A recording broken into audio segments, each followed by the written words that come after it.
Hello, I'm Ryan Andrew Bugos and this is my Hackman code video tutorial in discrete math.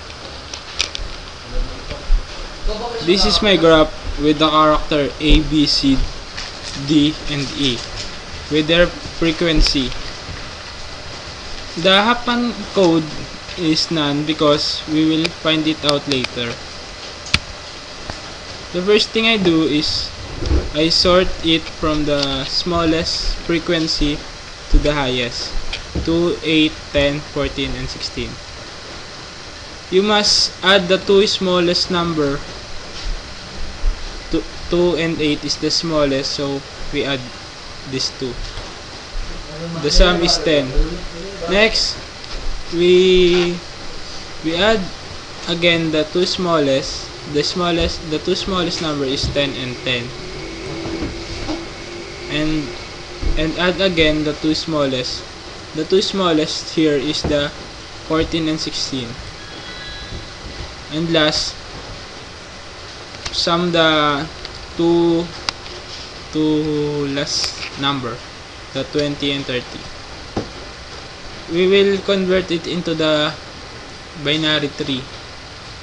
First, the smallest, the 2 plus 8 equals 10. Next is the 10 plus 10 equals 20, and 14 plus 16 equals 30, and the root node is 50. All left line that are connector is 0 and the right is 1. To get the Hackman code, you will follow the line. For A, the Hackman code of character A is 0 and 1. For B is 0, 0, 0. C 0, 0, 1. 1, 1 for D, and 1, 0 for E. I have a problem here that I will encode the BADEC.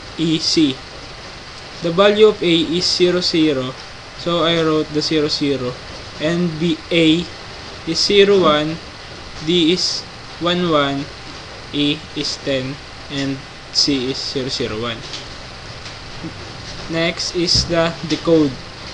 The problem here is 0, 0, 0, 1, 0, 1, 1, 1, 0, 0, 0, 1.